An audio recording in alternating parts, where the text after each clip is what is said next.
3 வருஷம் யார் கூட இருந்தான்? இயேசுவோடு இருந்தான். இயேசு எதை சாப்பிட்டாரோ அதெல்லாம் சாப்பிட்டான். இயேசு எங்க படுத்தாரோ அங்கதான் படுத்தான். இயேசு எங்கெல்லாம் ஜெபம் பண்ண எல்லாம் பார்த்தான். இயேசு மறுரூபமானார்னா அந்த மறுரூப மலைக்கு அவன் போனான். எல்லா காரியத்தையும் பார்த்தான். அற்புதம் செய்யறத பார்த்தான், போதிக்கிறத பார்த்தான், எல்லாம் கேட்டான். ஆனா இயேசு மரித்த பிறகு, இயேசு ஆண்டவருக்கு ஸ்தோத்திரம், இயேசு மரித்து அடக்கம் பண்ணப்பட்ட பிறகு அவனுடைய பழைய வாழ்க்கை பாவத்திற்கு போனா. நான் பாவத்துக்கு போகலன்னு சொல்லி நீங்களும் சொல்ல முடியாது, நானும் சொல்ல முடியாது. நம்முடைய வாழ்க்கை ஒரு போராட்ட களா. இந்த போராட்டத்துல நாம் தேவனோடு நிக்கிற ஒரு வைராக்கியம் வேணும். இந்த உலகத்துல போராட்டம் உண்டு, ஆனால் வேதவசனம் சொல்லுகிறது இந்த உலகத்தில் போராட்டம் உண்டு, ஆனாலும் திடன் கொள்ளுங்கள், அனலா இருக்கணும். என்ன குளிர அறந்த செய்யணும், தேவனை விட்டு பேரணும். ஆண்டவர் தேவனை விட்டு போகிறதுக்காக ஒரு மனிதனை முன்பு ரட்சிக்கப்பட்டு அழைக்கப்படவில்லை. அவர் எதற்கு அழைத்திருக்கிறார்? இந்த உலகத்துல நல்ல ஒரு போராட்டத்தை போராடி விசுவாசத்தை காத்துக்கொண்டு நீதியின் கிருபையை பெறத்தக்கதான ஒரு வல்லமை பெற்றுக் கொண்டு ஓடுறார். தேவன் கிருபை செய்கிறார். அல்லேலூயா, அல்லேலூயா. ஆண்டவரோடு பழகினா, ஆண்டவரோடு வசிச்ச அந்த பேதுரு தேவன் மரித்த பிறகு என் வாழ்க்கை பழைய வாழ்க்கைக்கு நான் போகிறேன் சொன்னான். அப்படிதானே இன்னைக்கு அநேகர் அப்படிதானே சொல்றீங்க. என் வாழ்க்கையில ஜெபித்து ஜெபிச்சு எனக்கு என்ன கிடைச்சிச்சு? நான் பைபிள் வாசித்து எனக்கு என்ன கிடைச்சிச்சு? கர்த்தருடைய சமூகத்துக்கு போய் எனக்கு என்ன கிடைச்சிச்சு? ஆலயத்துல போய் ஜெபம் பண்ணி எனக்கு என்ன கிடைச்சிச்சு? கர்த்தருக்காக ஊழியம் பண்ணி எனக்கு என்ன கிடைச்சிச்சு? பலவீனம் தானே மிச்சம், போராட்டம் தானே மிச்சம், பாடு தானே மிச்சம், நிந்த தானே மிச்சம் சொல்லி நம்ம நினைக்கிறோம். ஏன் ஆண்டவரை எனக்கு மட்டும் இப்படி தரீங்க? ஏன் ஆண்டவரை என்ன மறந்துட்டீங்கன்னு சொல்லி நினைக்கிறீங்க? ஆண்டவர் சொல்றாரு, நான் உன்னை மறக்கல, நான் உன்னை மறக்கல, நான் உன்னை என்ன உள்ள கையில நான் உன்னை வரைந்து வைத்திருக்கிறேன் சொல்லி சொல்றாரு. ஆனா நீதான் என்ன மறந்து போன, என்னை விட்டு விலகி போன, என்னை விட்டு தூரம் போன. ஆண்டவர் தூரம் போன உங்க ஆத்மா ஏதோ ஒரு காரியத்தை தோர்ந்து போய் கொண்டு இருக்கிறது. உங்களுடைய ஆவிக்குரிய வாழ்க்கையில நீங்க விழுந்து போய் கொண்டு இருக்கிறீங்க, மனக்கசப்போடு நிந்தையோடு இருக்கிறீங்க. ஏன் ஆண்டவரை தேடி எனக்கு என்ன கிடைச்சிச்சு, எவ்வளவு அவமானம் தெரியுமான்னு சொல்லி நினைக்கிறீங்க. ஆனா ஆண்டவர் உங்களை பார்த்துதான் சொல்றாரு, வேணாம் பிள்ளைகளே, அது வேணாம் தேவனுடைய பிள்ளைகள், ஆண்டவர்களை பார்த்து சொன்னாரு, நீ பயப்படாது, நான் உன்னோடு கூட இருக்கிறேன், நீ திகையாத, நான் உன் தேவன். உன்னுடைய வாழ்க்கை எது கிடைச்சிச்சோ கிடைக்கலையோ நீ எதை குறிச்சு கவலைப்படாத, நான் உன் கூட இருந்து நான் உனக்காக செய்த நன்மையை நீ காண்பார். அல்லேலூயா. உன்னை வைராக்கியமா அல்லேலூயா சொல்லணும். அல்லேலூயா, அல்லேலூயா, அல்லேலூயா.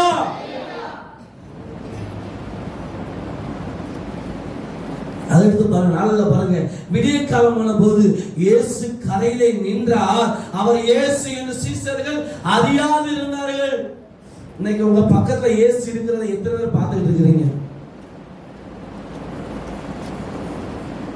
எத்தனை பேர் பார்த்துட்டு இருக்கீங்க? அறகுறையா நீட்டக்கூடாது, தூக்குனா நல்லா உற்சாகமா கரங்களை உயர்த்தும்.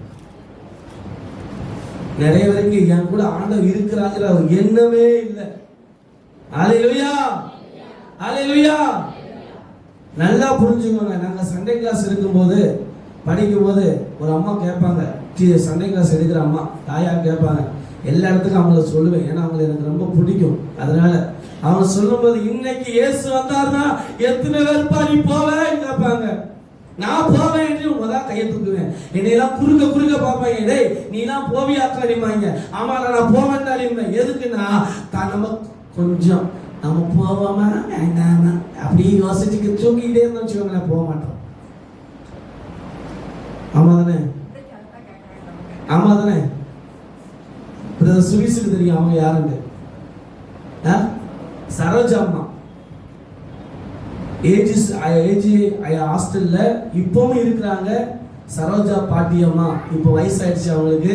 அவங்க சொல்லி கொடுத்த காரியம் தான், இயேசு இன்னைக்கு வந்தா நீ போவியா? நான் போவேன். ஆனா நீங்க யாரும் போக மாட்டீங்க போல இருக்க. சொல்லவே இல்லையே, எல்லாம் சொன்ன மாதிரி யோசிக்க நாங்களாம் போவோம், அப்படிலாம் இல்ல. சரி, அடுத்து, உண்மையில இயேசு இப்பொழுது வந்தா எத்தனை பேர் பரலோகம் போவீங்க?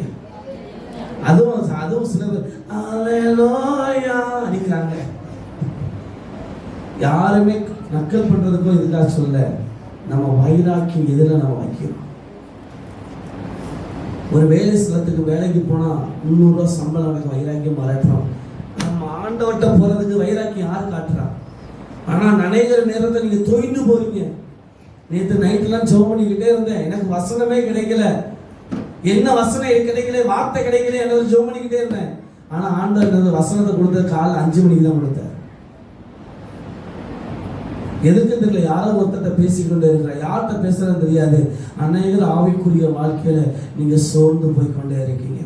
யோவான் பேதுருவை போல, ஆண்டவருடைய அன்பாக இருந்த சீசனை போல நீங்கள் சோர்ந்து போய் உங்களுடைய பழைய வாழ்க்கைக்கு நீங்க போக முயற்சி எடுத்துக்கொண்டு இருக்கிறீர்கள். இல்லது மரணத்துக்கு நேராக உங்களுடைய சிந்தைகளை திருப்பி கொண்டு இருக்கிறீர்கள். உங்களை பார்த்து சொல்றாரு, யாரும் தெரியாது, ஆனா ஆண்டவர் யார்கிட்டயோ ஒருத்தவங்க சொல்றாரு, நீங்க உங்களுடைய ஆவிக்குரிய வாழ்க்கையில் விழுந்து போட்டே இருக்கிற, நீ நெருக்கத்துல இருக்கிற, பாடின் மத்தியில் இருக்கிற, நீ என்ன மறந்து போகிற, நான் உன் கூட இருக்கிறத நீ மறந்துடுற சொல்லி ஆண்டு சொல்றாரு. ஆனா நாம் அவனை விட்டு இல்லை, நான் அவனை கைவிட மாட்டேன்னு சொல்லி ஆண்டவரோடு இருந்த 3 வருஷம் இருந்த அந்த பேதுரு ஆண்டவர் பக்கத்துல இருக்கிற மறந்து போயிட்டான் பாருங்க. அப்புறம் நீங்க மறந்து போயிருக்க மாட்டீங்க. இங்க கூட ஆண்டவர் இருக்காரான்னு கேட்டா, எங்க கூட இருக்காரா, யார் இருக்கா? எங்க கூட பெஞ்சமின் பாஸ் பிரதர் தான் இருக்கிறாரு. இந்த பக்கம் சரஸ்வதி அம்மா இருக்காங்க, அந்த பக்கம் அஜிதா அம்மா இருக்காங்க, அங்கிட்டு அமுதா அவங்க தான் இருக்காங்க, வேற யாருமே இல்லைன்னு சொல்லி நீங்க நினைக்கிறீங்க. ஆனா ஆண்டவர் கூட தான் இருக்கிறான். நான் என்னாலும் ஆவிக்குரிய கண்கள் நான் பார்க்கிறேன். உங்க கூட யாரா இருந்தாலும், எவ்வளவு பெரிய மனிதனா இருந்தாலும் கர்த்தர் உங்க கூட ஆண்டவர் இருக்கிறார். ஹல்லேலூயா! கரங்களை உயர்த்தி ஹல்லேலூயா உற்சாகத்தோடு ஹல்லேலூயா ஹல்லேலூயா. ஆண்டவர் நிற்கிறத, இயேசு நிற்கிறத அவர்கள் அறியவில்லை. ஆனா ஆண்டவரிடம் அப்படியே விட்டுட்டு போயிருக்கலாமே. ஏன் அவர்களை தேடி வராரு? ஏன் அவருடைய ஆவிக்குரிய வாழ்க்கையில விழுந்து போன மனிதர்களை தேடி வராருன்னா, அவர்கள் மூலமாக ஆண்டவர் உலகத்தை கலக்க வேண்டிய நோக்கம், அவர்கள் மூலமாக தேவ திட்டத்தை நிறைவேற்ற வேண்டும் எங்களோட நோக்கத்தோடு தான் வந்தாரு. இன்னைக்கு நீங்க தோண்டு போயிருக்கலாம், மன கலக்கத்தோடு இருக்கலாம், ஆண்டவர் உங்களை தேடி வந்திருக்கலாம். எதற்காகனா, இந்த உலகத்தை நான் ஜெயித்தேன், நீ இந்த உலகத்தை ஜெயிக்க வேண்டும். கரங்களை ஆண்டவர் நடிச்சிருந்தீங்க. ஹல்லேலூயா! ரிசீவ் பண்ணணும். I will receive.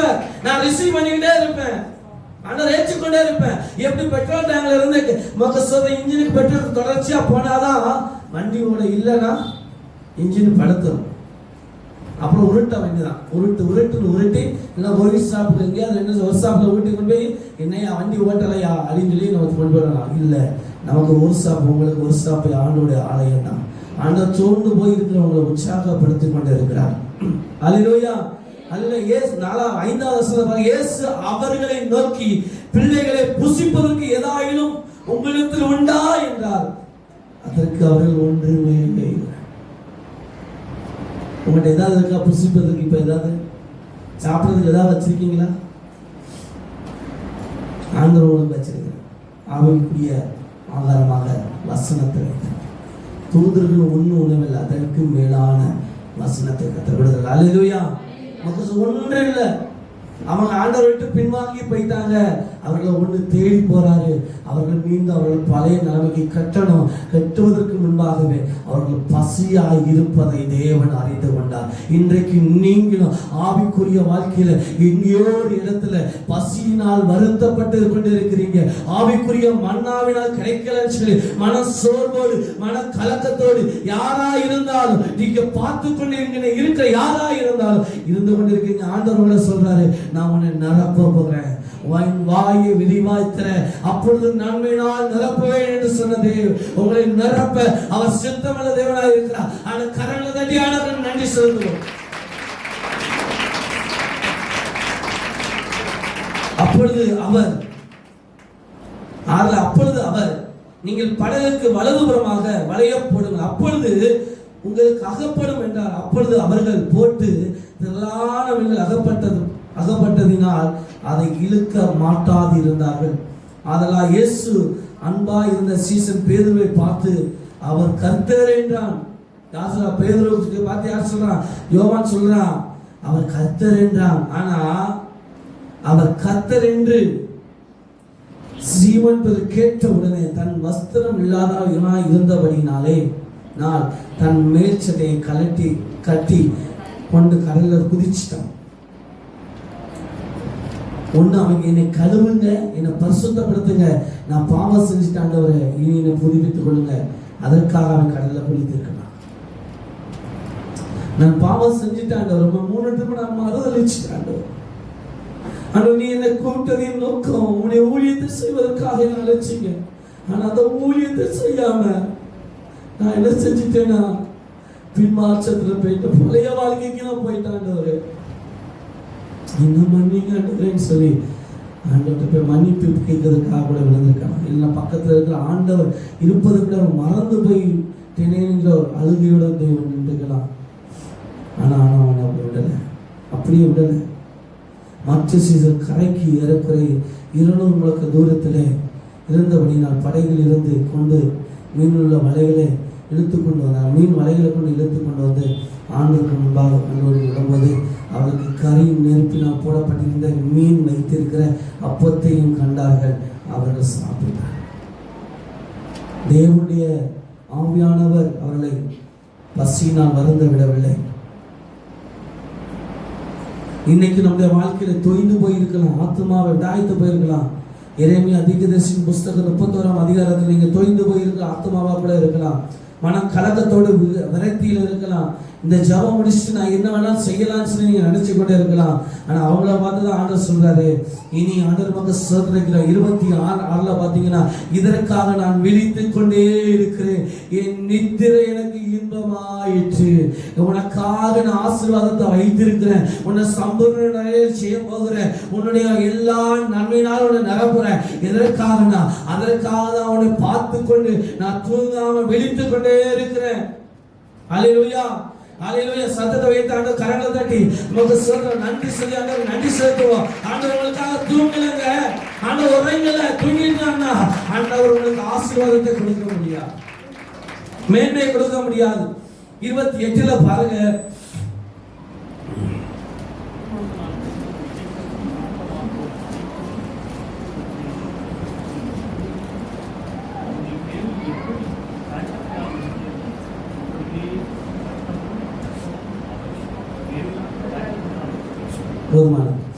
அப்பொழுது நான் பிடுங்கவும் இடிக்கவும் நிர்மூலமாக்கவும் அழிக்கவும் தீங்கு செய்யவும் அவர்கள் பேரில் எப்படி ஜாக்கிரதை இருந்தேனோ அப்படியே கட்டவும் நாட்டவும் அவர்கள் பேரில் ஜாக்கிரதை இருப்பேன் என்று கர்த்தர் சொல்லுகிறார். கரங்களை தட்டி ஆண்டவர் நன்றி. உங்களை இத்தனை பேருக்கு ஆண்டவர் அழிப்பதற்காக ஒப்பு கொடுத்தாங்க. ஆண்டவர் சொல்ற கட்டவும் நாட்டவும் நான் விருப்பம் உள்ளவனா இருக்கிறேன். உங்களை எத்தனை பேர் அழிக்க சித்தம் உள்ளவனா இருக்கலாம். நானே ஒருவேளை உன்னை அழிவின் விளிம்புகளை உள்ள போலாம், ஆனா நான் உன்னை அழிக்க மாட்டேன்னு சொல்லிட்டேன். அல்லேலூயா, அல்லேலூயா.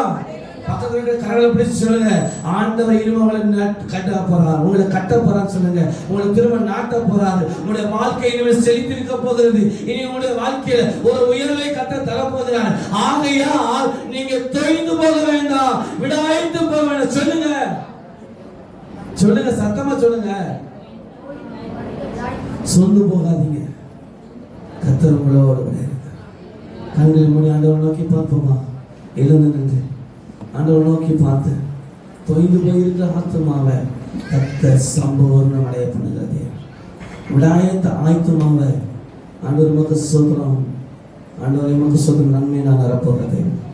ஆண்டவர் இன்றைக்கு உங்களோடு பேசியிருப்பார் என்றால் ஆண்டவர்கிட்ட உங்களோட வாயில திறந்து யாரையும் பார்க்க வேண்டாம். ஆண்டவர் நமக்கு சோத்திரம் ராஜா ஓராபா சகதப நபரிகிதிப நபரகதபலம். கண்களை மூடி ஆண்டவர் நோக்கி சத்தத்தை உயர்த்தி ஹalleluya நமக்கு சோத்திரகிற ராஜா ஹalleluya பாராபா சகதப நபரிகிதிப